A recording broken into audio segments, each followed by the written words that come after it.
Good morning, Assassin with the host. Good morning, good morning. Thank you, dude. I appreciate that. We got Shizzle here as well. Hey, Shizzle, how we doing today? Alrighty. So, are you gonna stream tonight? Yes. Yes, I will. What's today? Wednesday? Phasmophobia today. Phasmophobia with followers today. I actually just posted a TikTok this morning on some jump scares on Phasmophobia. Oh, that game, I tell ya. Alright, so we only have 5 stocks to look at right now that are good deals, that I would consider good deals. I am already in on all of these. However, if you are not and would like to get in, these are the stocks that would be at a good price for today to buy. You're doing good? Glad to hear it. So first we have CASS, Cass Information Systems, COST for Costco, PRGO for Perigo, SWX for Southwest Gas Holdings, and TRP for TC Energy Corp. So, how do you get Phasmophobia? It's just on Steam.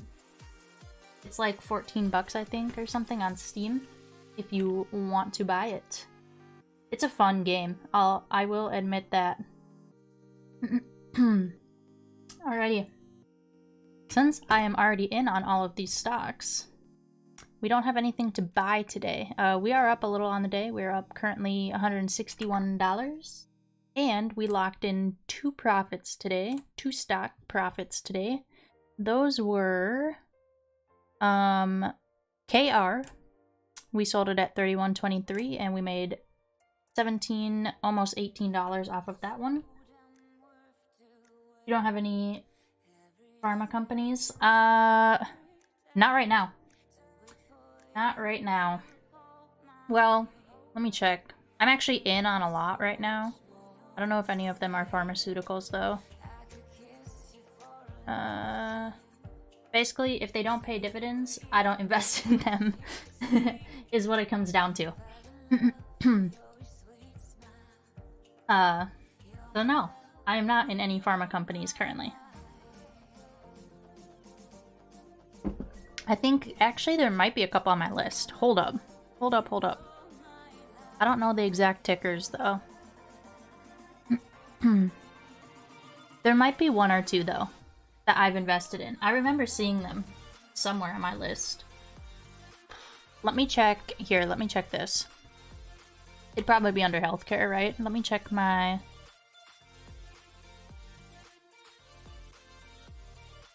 healthcare.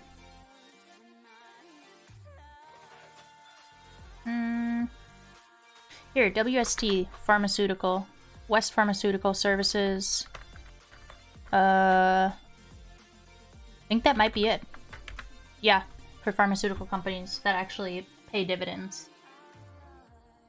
I believe is the only one. Oh yeah, I was trying to close out my E-Trade account because I don't use it.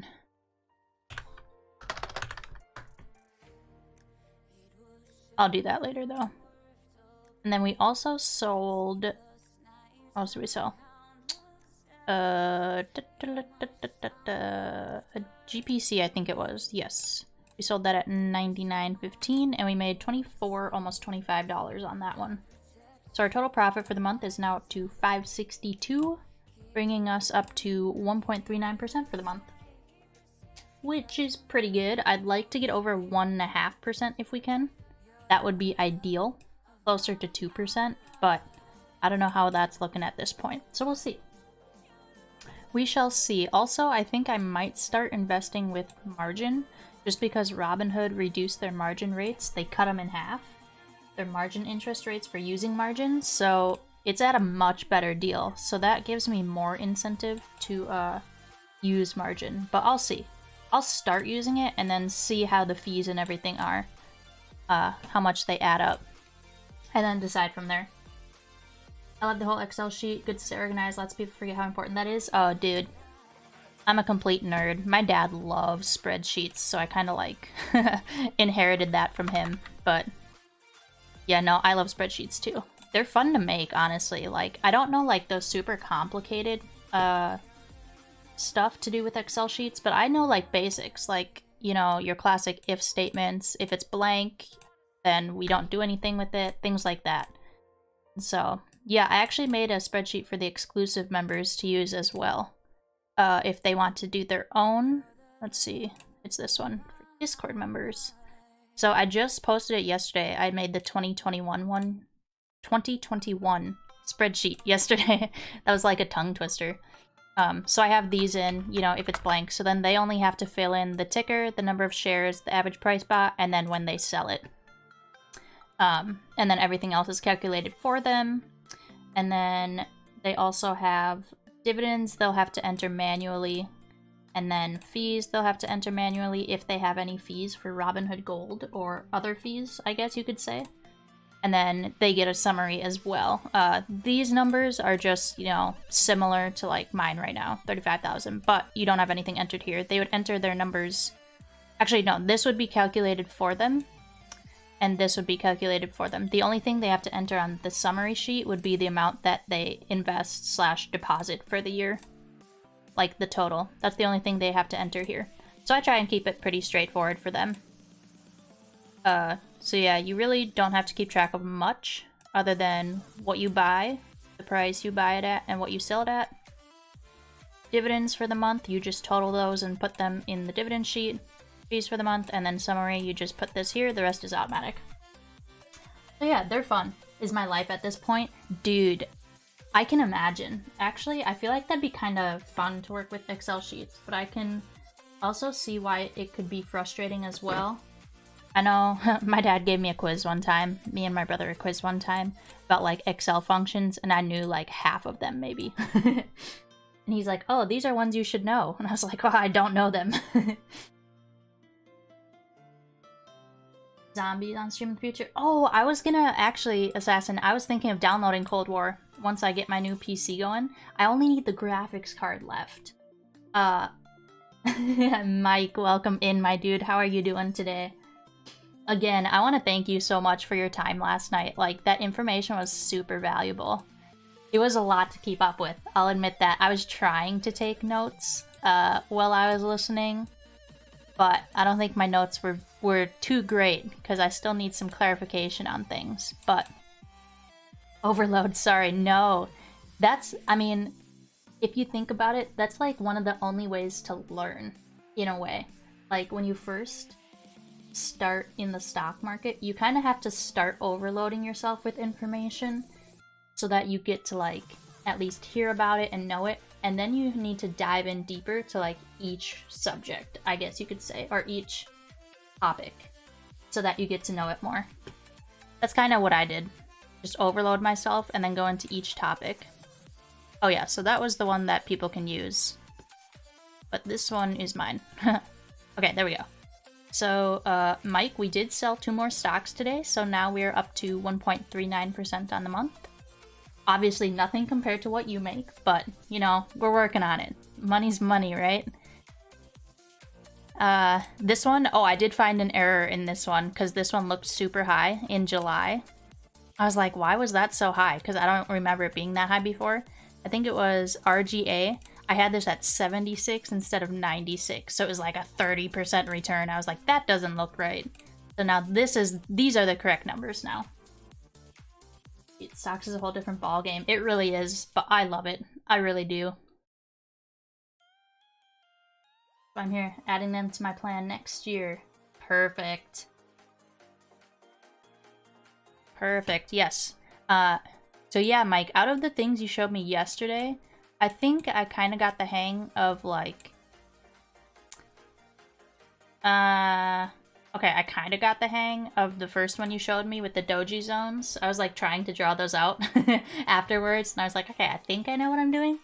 But I think the one that I kind of want to learn first and stick with, that seems to be pretty simple for the most part, was the trend lines.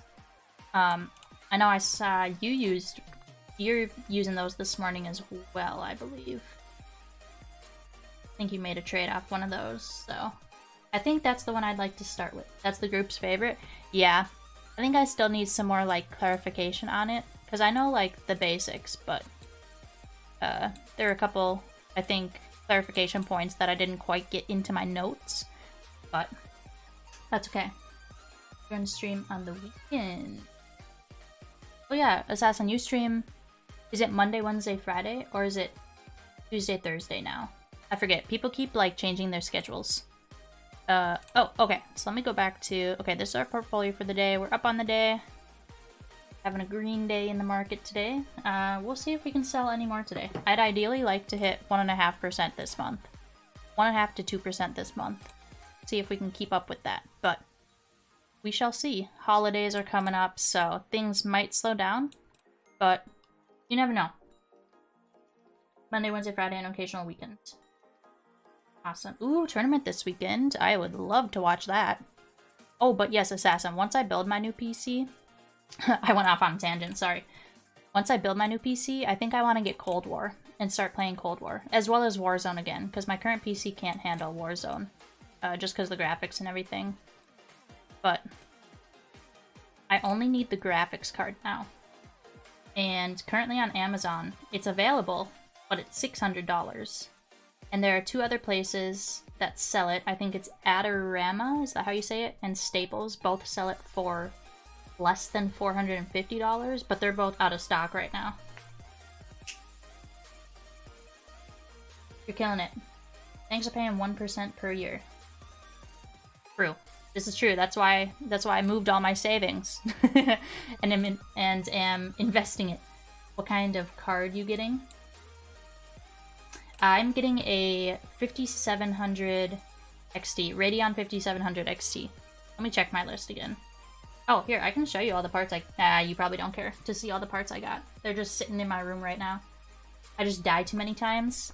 But Assassin, you're so good at it. You and Sansa are, like, really good at it. I enjoy watching you guys. Like, when I watch you guys, it makes me want to play Warzone. Not gonna lie. Also, I have my breakfast here. It's like an acai bowl, but it's still partially frozen, so I have not eaten breakfast yet. Yes, Radeon 5700 XT for my graphics card. Should be in my price range. So my total PC, my new PC will probably cost me, I think the total will be right around 1100 or 1200. So yeah, here's the case. There's literally nothing in it right now, but you guys will be able to see it once it's done. So that's why I like change my setup around to be this way. I'm in Rocket League right now, and I'm destroying. Dude, I gotta practice Rocket League more. Okay, so... Oh, also, Mike, I actually do already have TradeStation, and I just never really, like, got to know the platform and how to use it. I've just used Thinkorswim for, like, years, so that's why I use Thinkorswim. But with everything you were showing me, I think TradeStation would work best, you know, to learn from. So I was trying to mess around with it and get everything set up. So I've got it up here. I just need to like learn the platform and stuff itself more.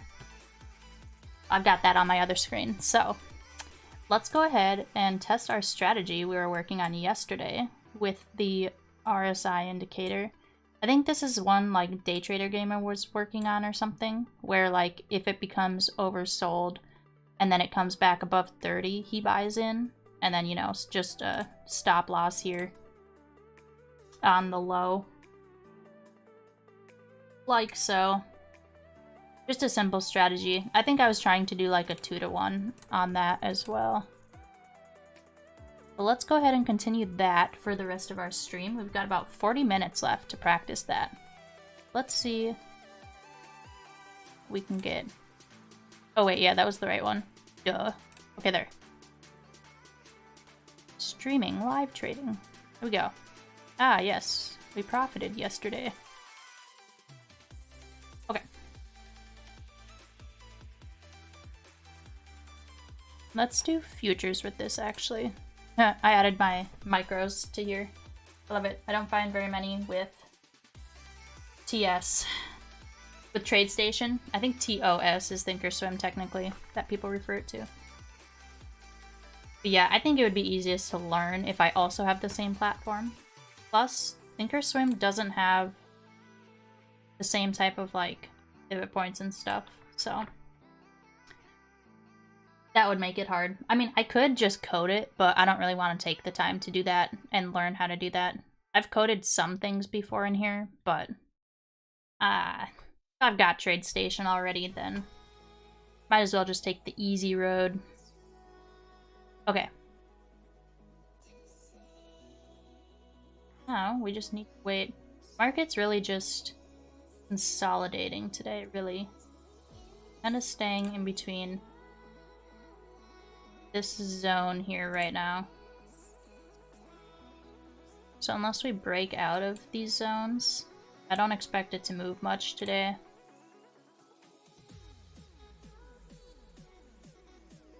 Like so.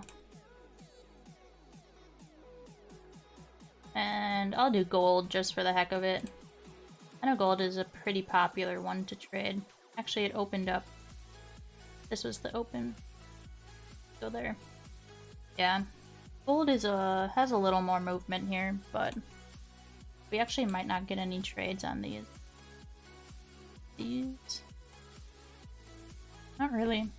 Not moving a whole lot today. This was 30 range. We actually need to move this line up. Hello? Oh, I can turn my CNBC news thing on if people are interested. Edit this. 12, 7, 12, 12, 7, 12, 5. Okie. There, that's that range, technically. What was the open on this one? Oh yeah, that one's correct. Okay. Oh wait, no, this one's not. 8:30. Right here. I actually need to bring this line down a little more. Edit properties. I think it was this candle. 8:20. This isn't 8:30. What's this low? 336.88. There, that's technically right. Here we go. Alright, yeah, I don't expect the market to move a whole lot today unless it breaks out of either of these lines. And then for the tech sector, same thing here. Pretty choppy. Not necessarily choppy, just narrow, I should say. Pretty narrow. We'll see what happens here.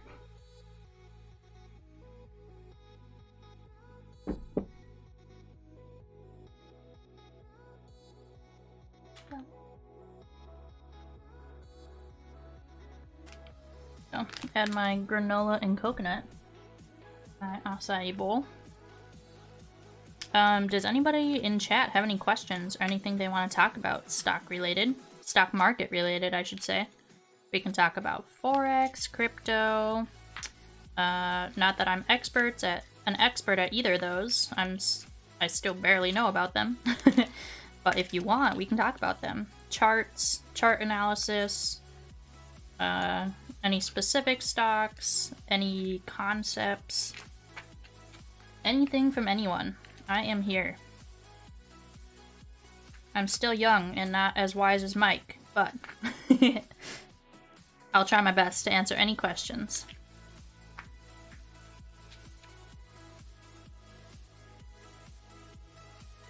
Sorry, I'm just mixing my acai bowl here.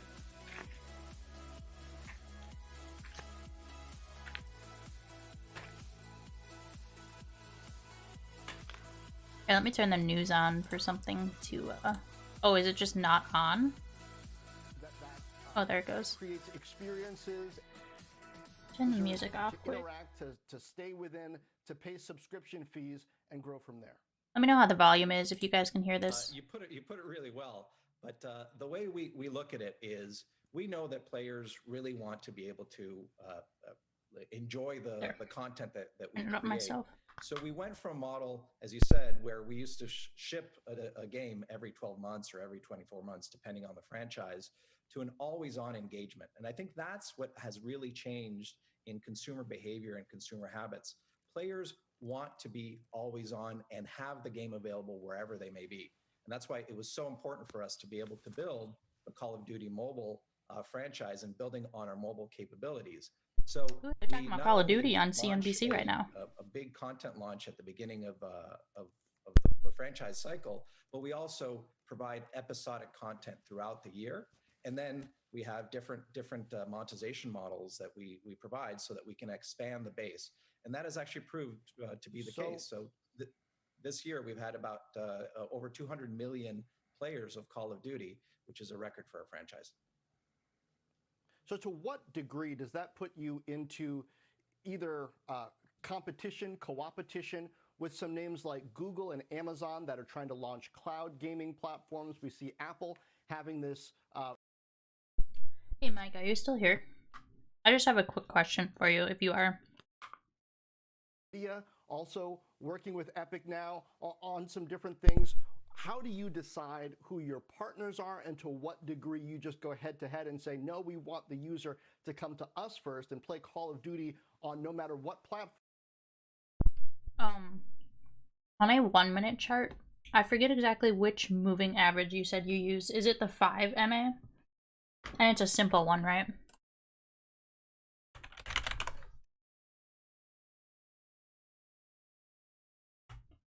I think you said it was like 3 or 5 or 325 or something.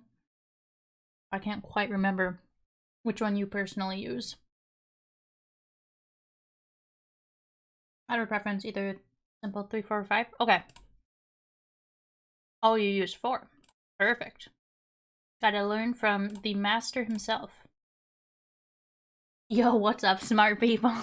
Thanks, Mike. I appreciate it. Hey, Dumpy, how you doing today? We are smart in some subjects, yes. In others, we have a lot to learn. For example, you're much better at Rocket League than we are, aka me. Again, our focus really is to. How are you doing today, Dumpy? Love our games, and we're finding different monetization models in the investments that we made in our core IP. And that's why with free to play, which is relatively new for us, it's been about 9 months, 10 months since we launched Warzone. We're still trying to figure out the mechanics of how to engage better with players. Epic entertainment is what we are known for, and this is why our franchises are so successful. And we're talking about gaming on CNBC right now.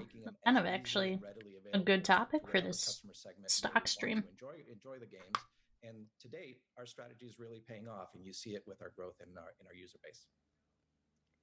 Certainly, and we see it, Daniel, with the growth in your stock this year. Thanks so much for joining us. We look forward to hearing more about all those new business models.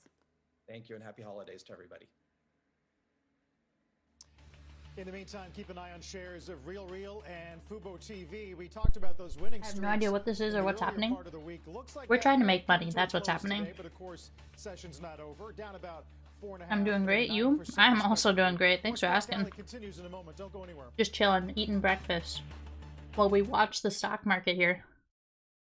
That is all. And watch CNBC. The news channel. One of the news channels, I should say.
Diamond in Rumble?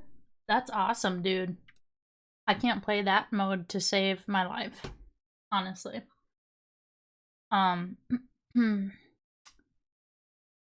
S&P is pushing up to previous resistance here. I want to see if we can break this or not. If so, see if we can break the next one, the highs of the day. That would be awesome if we could, but we'll see. I'm on my phone because I just woke up. I have a big delay. No worries, Dweeb. How you doing today? Well, you just woke up, so hopefully you're doing well. Hopefully you're not too tired, too sleepy still. But welcome in, my dude.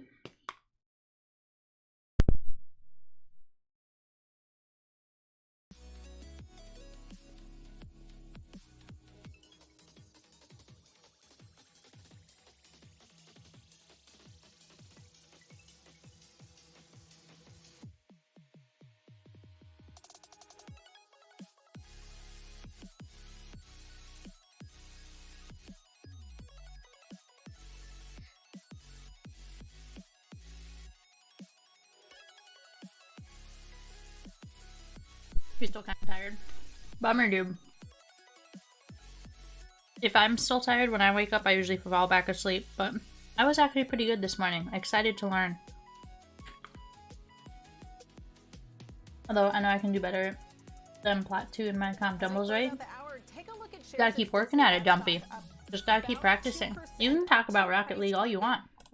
That's what you want to talk about? We can talk about it. About 20% year to date, John, despite the fact Disney. that many of its theme parks are closed, including the one here in California. But John, phone being sneaky, so the stream is just forever loading. Did you try turning the resolution down at all? That's usually what I have to do. Yeah, interesting. Julia, you probably already know that though. That's down 4.5% today, and that is Stitch Fix. But take a look at that chart for the year. I mean, and more important, take a look at just December, because that stock has almost doubled in December alone. It's interesting. I think you just said dumbled. Like it was going to be a really tough thing for a company like Stitch Fix that sells not only clothes, but the styling service. Hey, Dumpy, thanks for the host. I appreciate that.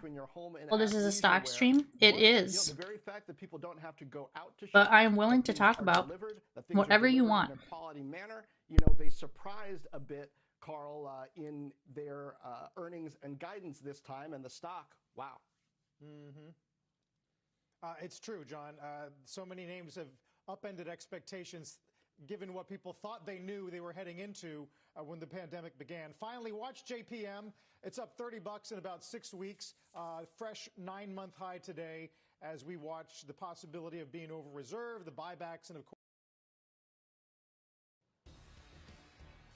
Carl, thanks so much. Welcome. Wapner, front and center this hour, the return of the growth trade and whether it is the best bet for your money for at least the next few months. We discuss and debate that with our investment committee today. And joining me for the hour are Joe Terranova, Steve Weiss, John Najarian, and Kerry Firestone, the CEO of RAS Asset Management. Let's go to the wall, take a look at the chart, see where stocks are heading today. They are higher. NASDAQ's even gone positive. The S&P just broke previous resistance and closed above it. We are getting a sharp pullback here, but if we can continue pushing through this, we might be able to break highs of the day as well, which would be awesome for us. The more the overall market goes up, the more our stocks go up. So, but hey, refresh and it's actually working now. Awesome, dweeb. Sometimes that tends to work. More often than not, let me tell you. I'm gonna have a big message coming up about a Minecraft farm. Ooh, that sounds neat. Sounds cool, dude. Other names, I purchased Sensata Technology. That's an EV play. I bought CNX Resources. That's an energy play, and I bought Capital One. But back to Salesforce. This is not about Salesforce being a bad business. I believe in Salesforce. It screens very high on my quality momentum index. It's in it. This is about I made yes, Dumpy. This is stock news. I bought Salesforce too aggressively, too high, and I'm just paring back the holding. I'm sure over the course of time it'll move forward from where it is here, but I needed to raise some capital to get in some other names, Scott, that I think are going to work in the near term versus Salesforce. Well, I just said that the growth trade's working over value. You've just sold some growth and moved into value. A believer in the energy trade and Cap 1, 2, some of the financials. Why play against the momentum run? Oh, I don't think I'm playing against the momentum run in its entirety, but what I'm doing is I'm respecting the diversification that is needed in my equity holdings. And I think we are getting rejected here. Everything that we need. We're getting rejected around the highs of the day, but let's see if we can break through. I'm keeping an eye on this right here. You're at the end of a quarter, Scott, in which you should be seeing a rebalancing out of equities into bonds for portfolios. You're not seeing that. So I'm respecting all of that. I'm realizing I still have DocuSign in the portfolio. I have my Apple, I have my Microsoft, my Lululemon, my Monster. I've got my established growth. I just wanted to increase a little bit of the exposure towards what I would define as quality. Okay, so Carrie, let's take Joe's example and take it to the next layer for our conversation. Is it time to be a selective seller of some of these high-flying growth names? You write an op-ed today on CNBC.com. At some point, sky-high valuations will matter, just like they did for the dot-com busts. So how do you address that? Should pull back, then go through. Yeah, that's kind of what I'm expecting too. Appreciate that, Mike. It doesn't really matter for me on, like, you know, a 1-minute chart or anything necessarily for the day. It's just good to know, keep track of, because that means typically when the market goes up, my portfolio goes up. So, good to know. Hang on, did I just see that correctly? Bitcoin is worth 23K? That sounds about right. Let me look.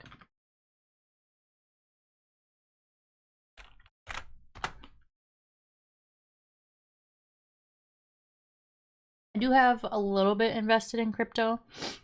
This is money, though, that I've earned in rewards just from Coinbase. So I don't have any of my own money invested into it. Let's see. I don't even have Bitcoin on my watch list. Lols. Bitcoin. Oh, that's just my wallet. Add it to our watch list.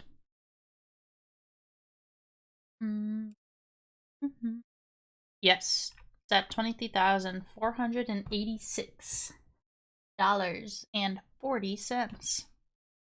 That's big. Honestly, I wouldn't be surprised if it went to 25 at this point. 67% buy.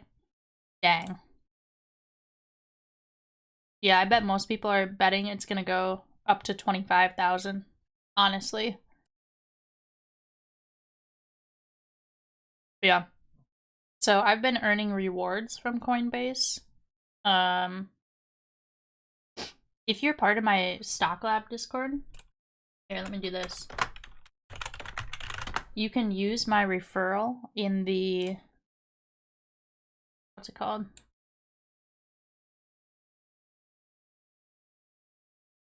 In the free stocks channel. Oof. Here we go. Here. So if you're part of my Stock Lab Discord and you go to the free stocks channel, at the very bottom is a referral code for the Coinbase account. If you use this, we both, and start completing some rewards in the earn rewards section, then we both get $10. So if you're interested in earning some free money and signing up for a Coinbase account, you can certainly do that. Then I was able to place, oh, whoa. Okay, so I was trying to make a pumpkin farm in Skyblock, and I wanted it at the bottom of my island at y=1. The way the server works, that if you get to y0, then you die, oh gosh, and get teleported to your island spawn. So I tried to glitch it and just fall, but placed the block at the last second. And when I thought I did it, my island got rolled back like 10 seconds and I got kicked, so I thought it was just related to a glitch. Then I just built it on y=2, but then I was hit off my island by a mob and fell a bit further. Wow, that sounds intense, dweeb. Then, oh, Mike with the sub, dude. Thank you so much. I really appreciate that. Then I was able to place the block at y=1, so I had to rebuild the entire farm. I sent the big message. I saw. Dweeb, that sounds intense, but it sounds like you got it now, right? Oh yeah, so anyways, if you go on Coinbase, you can earn free rewards. And then I've been just using my rewards to invest in, what do I have? I think I have Algo and Tezos. That's how you say it. Because they pay like 6% and 5%, I think, per year, which is really cool. So I'm going to keep doing that. Like any rewards I get, I'm just going to invest in free money, and then hopefully it'll compound. I mean, it's not a whole lot of money, but maybe if they're at like weekly lows or something, I'll also invest just like $5 to keep my balance updated, because you don't get, I don't think you compound based off of your reward, or you don't compound based off of your interest unless your account balance gets updated. So I think you have to like buy at least every once in a while for your updated balance to get compounded, including the rewards. So I think I'll probably invest some money here and there. But these are actually, these two, I think Algo is 6% a year, which is actually really good. It took like 3-ish hours. Dang, dweeb, that's a long time. Didn't have to do the whole farm because I only had like 1 out of 5 done. Jeez. Dude, that sounds complicated. But good for you. See? Dweeb is smart at Minecraft. Dumpy is too. You guys are both really smart at Minecraft. These are things I don't know. Let's view this one. Oh, here. Week. Yeah, I think maybe for crypto at least, I want to buy ones that actually just pay interest / rewards. I think they're technically just called rewards on... No, what are they called on here? It is interest. Yeah, that would be interest, right? I'll go. That's why I didn't have Bitcoin on my watch list. Just because I only have on my watch list the ones that actually pay interest. So. What? Dumpy, I said you're good at Minecraft. Is what I mentioned. Did you just forget the emotion? Aren't at Minecraft Bedrock. Oh, Emotionless is good too. He's just not here. So that's why I didn't mention his name. I'm so sad right now. Why? Do I have any new rewards? Nope. No new rewards. Oh yeah, here. So Cosmos you can get 5%. Tezos you can get 4.63, almost 5. Dai is only 2%, but I'll probably diversify a little just in case. Even if you just have USD coin, that's 0.15, but that's not much.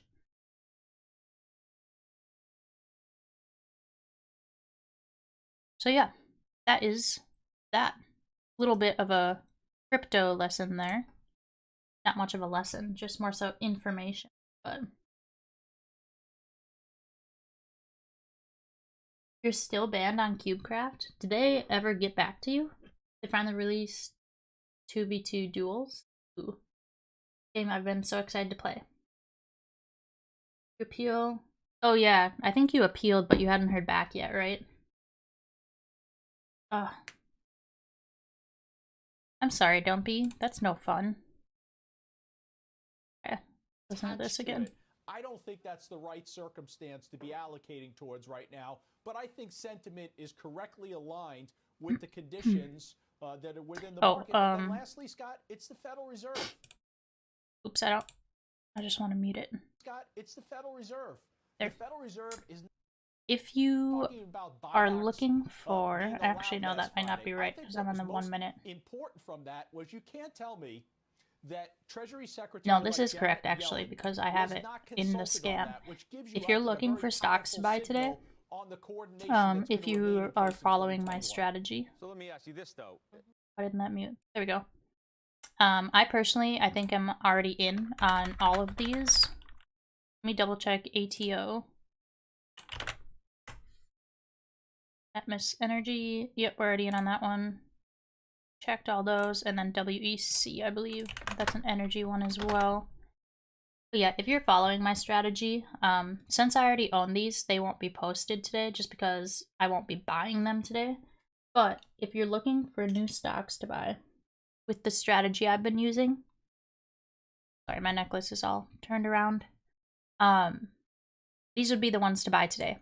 ATO, CAS, COST, TRGO, SWX, TRP, and WEC. If you're interested, just make a new forum post. Yeah, Dumpy, I would keep trying if I were you. One thing though is if you spam post, then they might not unban you. So only like, yeah. I mean, you want a response, but you don't want to go overboard. And even putting money into names like Apple. How do you answer the question though? Are people too bullish? Jeffrey says, quote, in almost an exact replay of the end of last year, our risk indicators have begun to flash euphoria with sentiment just a tad too bullish. Are they right? See if in some parts of the market, the S&P can get above the highs of the day here. We might see a push. Names like crowdsource, Active, CRISPR, Moderna, even where price got a little ahead of itself, or in some cases, moment of truth. Sure is, Mike. Sure is. One could say that the reopening trade, whether it was on cruise, airlines, some of the energy stocks, hotels. Maybe that's a little ahead of itself right now. But that's not one part of the market. And what that leaves... Right, you're the way you answered the question initially was, in one part of the market. Well, now we've identified two parts of the market. We've identified a substantial portion of the reopen trade, and now we've identified the high growth, super momentum, high valuation trade. All right, so I've got two now. Yeah, So I think the part of the market that led for the first few quarters, the first 3 quarters of the year, which is the Apple, Facebook, PayPal, just the steady growers that really dominate the market cap of the S&P, continue to show the kind of multiples that are reasonable in this interest rate environment. I don't think that they're overpriced, and they've stalled for 3 months.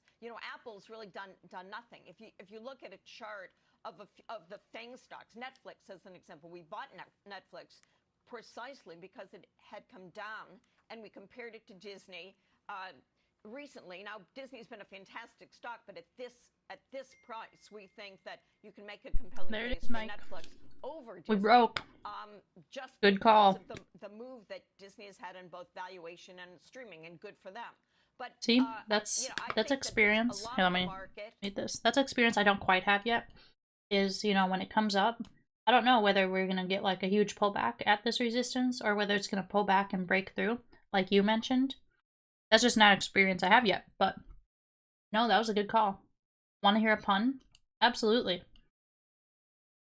Thing told me to wait a bit and send another one. Oh yeah. Hopefully it won't be too long, Dumpy.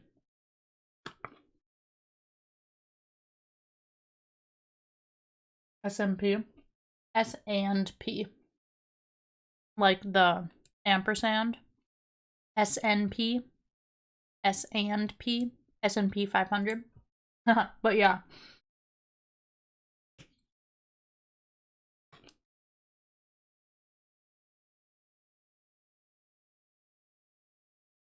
Minecraft Survival Multiplayer, because that's another stands for.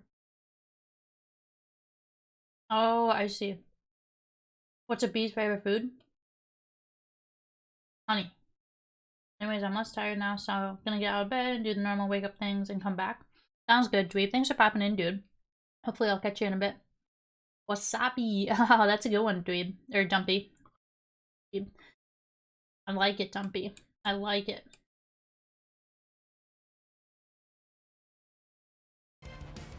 Oh, they're taking a break. Throw our music back on quick. Turn my light up. There we go.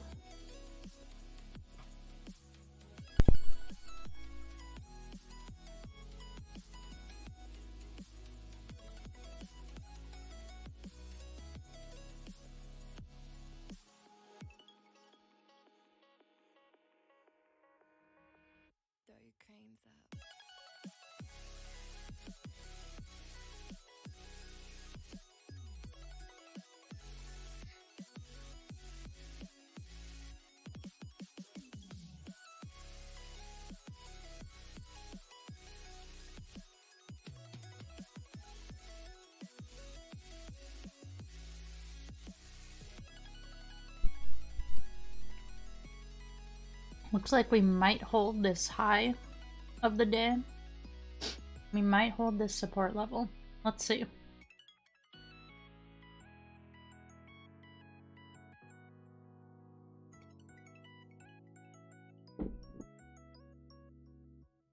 My room's a bit chilly. I was actually really cold last night when I got into bed. Like, had the covers way up over me.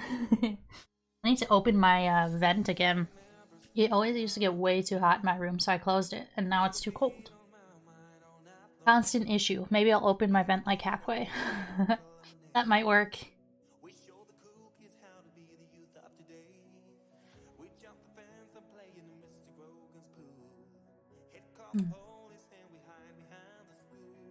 This one.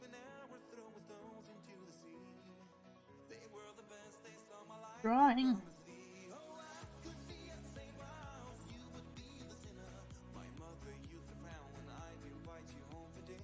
Good song. I like it. I need to start giving thumbs up on the songs I like so that they can be played more often. Oh, that's still higher up.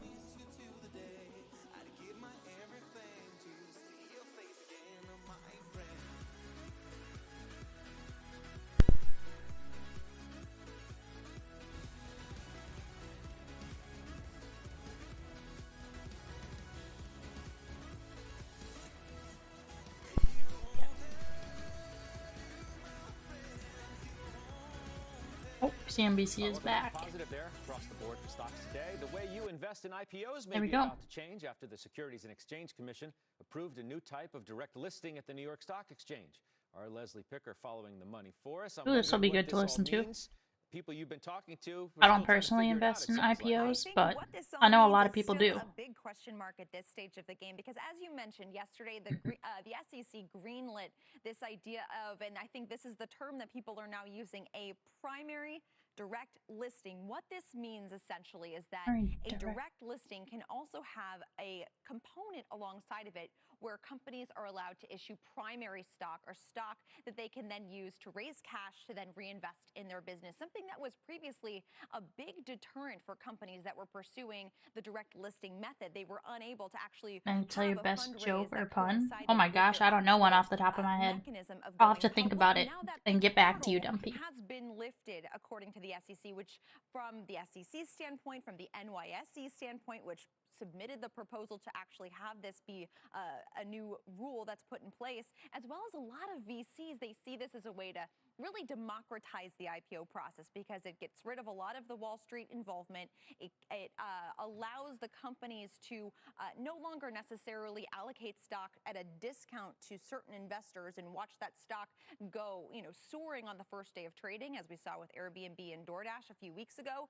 And so for them, this is kind of the next leg of the IPO process. Now, the question is how this actually works. I spoke with a lot of the leading IPO advisors, bankers, lawyers who do these things, and there's no clear consensus at this point in time exactly the mechanism of being able to do this. Some people talked about maybe having a private placement that ran alongside the direct listing, but that would kind of defeat the whole purpose of the democratization of this because you'd be picking a price and selling to certain investors at that price and then doing a direct listing later.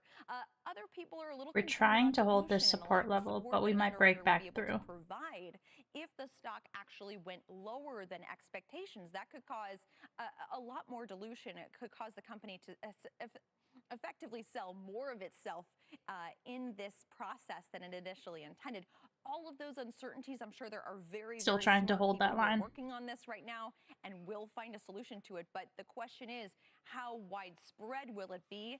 At this time, without a real mechanism for doing it, it's hard to say, Scott. I have a smart person waiting in the wings. In fact, Les, I want you to stay in place. A smart Brad person is the founder of Altimeter Capital. He joins us now. Brad, it's good to see you.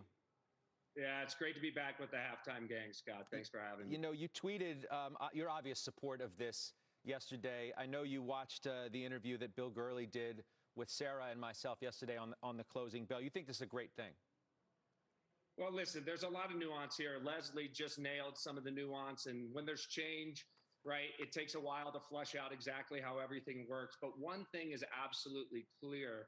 2020 is going to go down as the year that the traditional IPO got disrupted.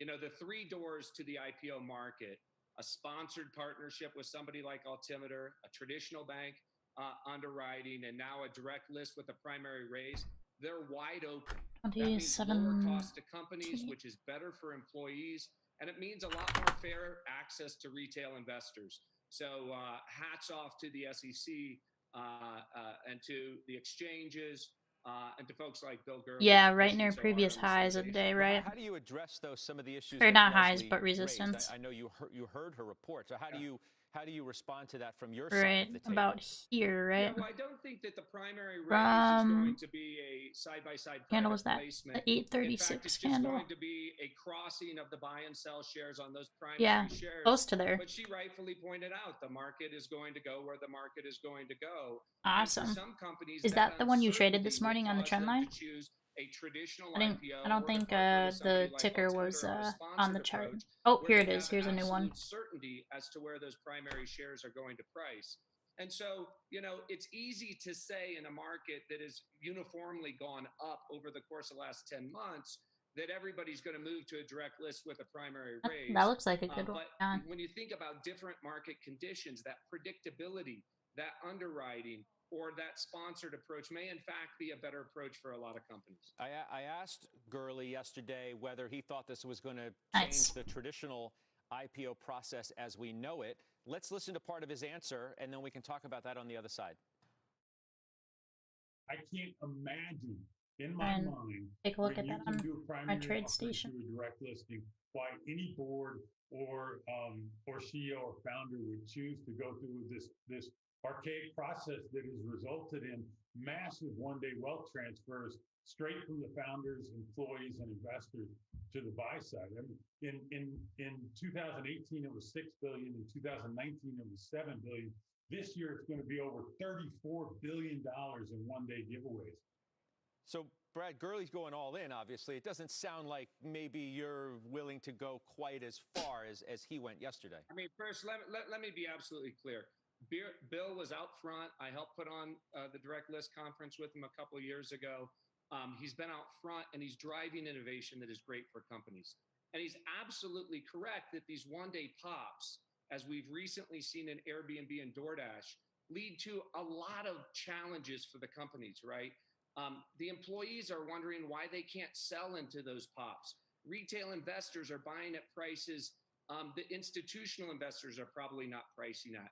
I tweeted the other day, Scott, as you may have seen, I think the bigger problem and the easy fix for the banks is to get rid of these ridiculous lockups, right? The idea that you're going to constrain supply into a retail market with this level of demand leads to an artificial price. We still don't know the real price.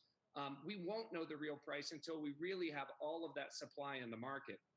So I think that Bill is right. You know, the convergence of these one-day events along with the primary raise around the direct list will certainly move more companies into that camp. From my perspective, markets are dynamic. Banks are already changing. You know, they're changing their algorithms around the auction to include retail demand, right? They're changing their approach to lockups. They'll change their approach to fees. And so if you believe that markets are dynamic, ultimately, I think all three doors will be viable options. But Bill is absolutely right that in the current conditions, it's not surprising to see companies pull their IPOs and move toward a direct list path. Let's bring Leslie in. Les?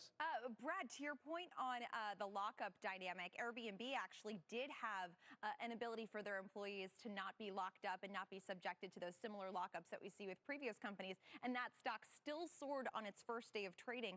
But my question to you is more on the lines of what do you think a company should be looking for from an IPO process? Is it to maximize price and find that I think it's good they're talking about this. first price that can help They do make good points. generate the most in proceeds IPOs do get very hyped up. Is it to have a stable stock price over the long run? Does it depend on the company for what their goal might be with going public? Because I think each of those end goals can help dictate the type of IPO process they then pursue. If you're advising companies, you know, what would you tell them on that front? Well, Leslie, you make a couple great points there. First, while Airbnb may have had some of that liquidity, we still don't have the full supply in the market. And so many of these companies have 1/10 of their share base freely tradable around the IPO. And so to me, that's the easy place to go in order to avoid these unusual one-day pops into a unusual market. Remember, this is a market where retail Mike, is that on the 1 minute? As voracious Just want to as we've clarify. ever seen Double it. check. But then when you think about the competing goals which companies are trying to achieve, I've yet to talk to a board or a CEO looks like or it's a the 1 minute. founder who says our only objective is to maximize day one price. Yeah, it should be. Right?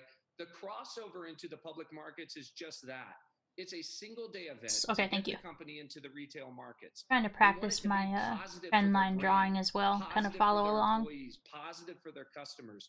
Yes, they would like to see positive momentum in the share price, but nobody wants to see 100% day one pop. They don't want to unfairly treat retail investors. So they want retail investors to have access to the IPO, but they also want to make sure that retail investors are fully informed and paying a fair price. And so when you talk to the CFOs and CEOs, they're trying to balance those various features together. I think that the banks have done themselves a disservice around some of these lockups. I'm confident that will change. But listen, the options of the SPAC market and the options of the direct list market, this has been 2 decades in coming. We have broken, right, what was a structured oligopoly around the IPO. And this disruption is super fantastic development for our capital markets. Let me ask you this. I know others on the committee want to get in, but don't, in some respects, Brad, I'm trying to think of sort of how the viewer today should be thinking about it. You know, my peeps who are watching this thinking, you know, is this good or bad for His peeps, me? guys. Don't the underwriters, at least in some respect, and they don't always get it right, but help ensure that quote-unquote fair price for the individual retail investor who's excited about an IPO? Well, if Bill were on the show, he would say absolutely not, right? The only, how do we define fair? Fair is where buyers and sellers meet in an open marketplace and you cross their trades. And where they cross, that is fair in an unfettered marketplace. So price discovery is a challenge. It's particularly challenging in markets like this, where retail investors seem to have a much more aggressive appetite to valuation than institutional investors that have traditionally stabilized most of these IPOs. So I think that, again, this is a good development. It will provide more access to retail investors. But remember, caveat emptor, only a few of these direct lists go down. You have retail investors losing a bunch of money into an IPO. The demand will start drying up very quickly. And the appetite and the underwriting from the banks may appear to be a great feature in a market that is not always up and to the right. Steve Weiss and then Carrie, but first Steve. Hey, Steve. Yeah, so I have a number of questions. How you doing, Brad? Good to see you again. I have a number of questions, and my background is I priced hundreds of deals at Lehman. I chaired the Capital Commitment Committee, which approved all IPOs. And what troubles me about this process is the following. Retail investors don't read the regs. They don't read the prospectus. And you'll see more and more companies come out with these onerous governance issues that'll be 2 classes of stock. And the founders, as we've seen, may not even own any shares anymore. And when I was doing things, and I allocated every deal Lehman did for 5 years, companies would come and say, we don't want any more than 20% going to the retail investor. So I think that you could have accomplished the same thing by saying to banks, by asserting yourselves, not use the VC, because now it's up to management and the board, saying, we want to do it through Charles Mike, those Schwab. targets are looking good. Through Fidelity. A good call. We want this all to go to retail investors. And we want to set the price at this level because we think that's what valuation is. When you're doing direct listing, there's nobody there that's taking on the liability as a major investment bank is. What price did you get in at, Mike? Give the 5-year did you get in right at that trend line break? And you also, and this is really, in my view, for the VC community, which wants 100% liquidity on day one. Lockups are there to protect the shareholders, to make sure that companies deliver, at least in the first 6 months, so lockups generally 180 days, deliver on what they said. And if they did, and the stock continues to perform, there's not an investment bank that wouldn't let a VC or management or employees out of their lockups early. All right, I hope you remembered that whole question, Brad. That well, went on for about 25 minutes. Listen, it was 20 questions. Clear on 3 minutes, just 1 minute for pullback entries. Oh, gotcha. For, Hey, Miner, welcome in. How are you doing today? This is not a panacea for the retail Gotta sit on hands. Right? If you're going to give the retail investor more access, then the retail investor takes on more risk. And so I too worry, particularly in a hot market like this one, where there is a belief that every IPO My family wants goes to play up and games. To the right, that retail investors are going to 3 minute find pullback. themselves buying Oh, let me look shares at in 3 minute here. Airbnb at $150, $160 a share, And then when we see growth multiples contract in 2021, as rates, as you guys have been discussing, as rates go up, all of a sudden people will understand that markets move in both directions. But I don't agree that banks are the great protector of the retail investor. I don't agree that these lockups are required. In fact, I think they're an impediment to finding fair price in a market like this. And so, to be sure, banks will evolve. Our pricing algorithms will get better. But this direct list is as an option. Will keep all of these doors honest and will certainly give more access to the retail investor. Carrie? So, Brad, this is a term you haven't used, but I'm curious what you think about it. It feels to me as we have lived for decades within this sort of in-crowd system where the banks provide the capital and the wink to the institutional investors. I spent 2 decades at Fidelity, and we bought 10% of so many deals, innumerable deals. We got our shares, they got their fees, and that crowd was very happy. So now you're opening it up, and it's amazing how the Association for Institutional Investors are suddenly talking about the lack of democracy, transparency, the egalitarian system that the banks have upheld. I mean, I just think that's rubbish. I mean, there are many things that, as Steve pointed out, you could say are protected by the current system that you have to have concern about. But one thing it wasn't is fair to smaller institutions, retailers, and whoever said, right, that the banks did anything to protect the institutional investors. Really, they didn't protect the price. The deals that they sold in 2000, all crashed and burned. So I'm just wondering, your thoughts on the in-crowd protecting itself. It's not the Make-A-Wish Foundation. It's a great point. And listen, Altimeter has been a beneficiary of the system as well. We get allocations and IPOs from the banks. Mutual funds get allocations in IPOs from banks. But I'm cheering on, right, the democratization through competition. Direct lists are good. Sponsored IPOs with SPACs like Altimeter are good alternatives. And all of these alternatives serve to force the other alternatives to respond. What that means is lower costs, more access. But I do think we have to be very careful, particularly in a market like this, to remind guys, investors that not all it's good to listen to this IPO stuff, but stream's a little over an hour now. I only want it to be about an hour, so we are going to end it here. Let's go raid someone quick, though. See who's on. Wow, only one person. Alrighty. Guess that answers our question. Alrighty, I will be playing Phasmophobia with followers this afternoon. For those who want to join in, that will be from 3 p.m. to 5 p.m. Central Standard Time. So hopefully I'll catch you guys there. Otherwise, market's open tomorrow, right? It's only closed on Christmas Day, I believe. I might have to double check that. Otherwise, if you want to join me for this raid for Stockstream, he's a day trader as well. Well, I'm not a day trader. I should not say as well. I'm working on being a day trader. I have a lot to learn, but hopefully we'll get there. But yes, thank you everyone for watching, and hopefully I'll catch you this afternoon or tomorrow morning. Take care, guys.